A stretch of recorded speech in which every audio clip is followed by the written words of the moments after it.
What's going on, guys? Welcome to Everything Always. My name is Michael Roman, aka Allfires. I hope you guys have had fun basking in everything that is the Deadpool and Wolverine second trailer. It has made the MCU so exciting again, and we can't wait to see everywhere that film takes us. In the meantime, we've got tons of time to come out with theory videos about what's going on in that trailer and the film, but we're going to double back to a scoop that dropped and the same day that the trailer dropped, coming from an industry insider source with a ton of plot details for that upcoming X-Men film that looks more and more likely that it's going to take place during the multiverse saga. We're breaking it all down, where it came from, what the plot details were, which X-Men it's going to focus on, which Earth it takes place in. We have all that and more in the latest plot rumors for the upcoming Marvel Studios X-Men film that is set now to start filming at the end of next year. But first, if you could grab the subscribe button. We do daily Marvel content at the channel, and that's all we do. Everything from official Easter egg breakdowns, trailers, and reviews to the occasional industry insider report and everything in between. So if that sort of thing's for you, hit the subscribe button, leave a comment down below. That will automatically enter you to win our ongoing PS5 giveaway. The next one is right around the corner to coincide with X-Men 97's finale next month. Again, all you got to do, be a subscriber, leave a comment if you want, stick around to the end of the video.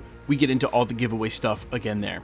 Okay, so if you somehow haven't heard about the X-Men reboot in the MCU, we are way past the rumor mill at this point. At the end of last year, 2023, Deadline confirmed that Marvel Studios would start taking pitches from writers at the beginning of this year, 2024, for the upcoming X-Men reboot, and real recently, Production Weekly has confirmed that they're going to start filming on X-Men at the end of next year. Now, certain industry insiders and trusted sources like Daniel RPK have maintained that the plan is still for that film to come out after the multiverse saga, but we're hearing more and more now from multiple sources that the plan is to have it squarely in the multiverse saga, and this latest round of scoops not only confirms that, but a ton of plot points about this film, and this coming to us from the anonymous Twitter scoopster Hollyfield News. While I remind you guys to take everything that doesn't come directly from Marvel with a grain of salt, in some cases, and in the case of these industry insiders and Twitter scoopsters, occasionally this stuff comes true, so if you want to go into the unknown not knowing, now's the time to back out. Otherwise, this is his latest scoop about the new X-Men film. First, he says that this film will release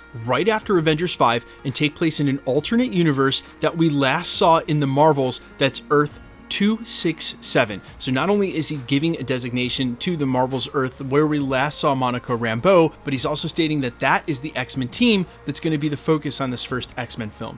He then goes on to say that some of the Avengers and X-Men are united as a team in this universe, and the heroes in this reality also came into contact with Kang before. Now, I do want to point out that we heard very distinctly during the post-credit scene for the Marvels that Beast said, "You seem to be from another part of the multiverse," which would be impossible, which indicates that he has no previous knowledge of any sort of incursions, anything to do with the multiverse, and so them coming into contact with Kang isn't impossible. They don't have to know he's a multiversal being, but you would think that because of that storyline and who Beast is, if they had a Baxter building or a foundation there like we saw in 838, then they would know all about designations for different parts of the multiverse. So it just seems like coming into contact with Kang would have been a one-off scenario, and that they don't know about the TVA, the existence of the multiverse, or at least Beast and the X-Men don't. It isn't greater knowledge like it is, say, in the 838. The scoop goes on to say that Professor X and Binary are going to be the main focus of this universe, with her bangles, that again we saw in the post-credit scene, being a key factor and throughout the film.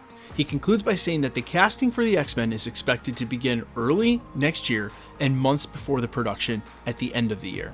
They also add in a follow-up that Marvel wants the audience to see different perspectives of destruction in other universes during the multiverse saga, not just 616, and that we will get eventually a normal X-Men movie rebooted in the main continuity of the MCU after the multiverse saga, but the reason that they added the Marvel's post-credit scene was to set up this X-Men movie and focus on this X-Men team that will be part of the multiverse saga, again, before we get to Phase 7 or Phase 8, and what we assume will be the kickoff for the Mutant saga.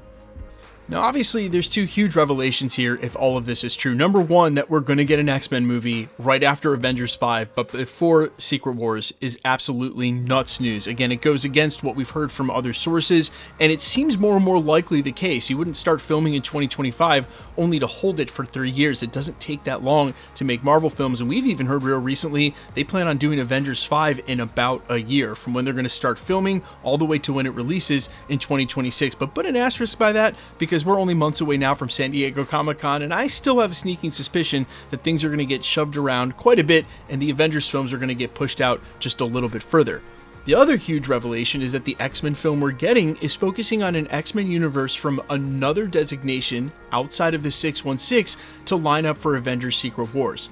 But this is exactly in line with what they're doing with the Fantastic Four film next year. They're giving us a Fantastic Four from another designation in the multiverse that will join in the battle in Avengers Secret Wars when we get to the end of the multiverse saga.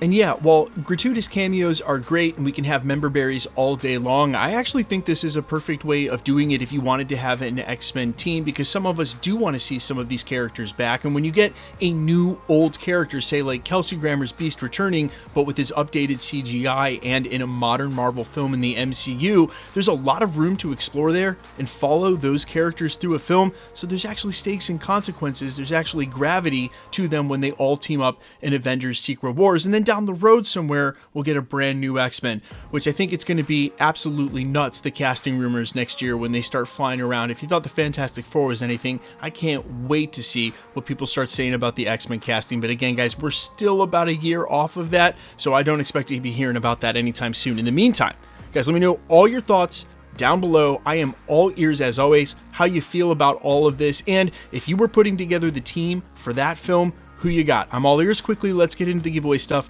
before I let you go. Alright, we are still giving away PlayStation 5s at the channel, and as I've said, we're just going to continue to do that until the PlayStation 5 Pro or the PlayStation 6 comes out. We're also going to start giving away things more frequently here, maybe of a little lesser value, like graded comics, etc., only because Marvel Studios has far less releases this year, and the PlayStation 5's been out for a while. Either way, for any future giveaways here at the channel, regardless of the prize, all the same rules will always apply. All you got to do is be a subscriber, so hit the sub button, then leave a comment down below.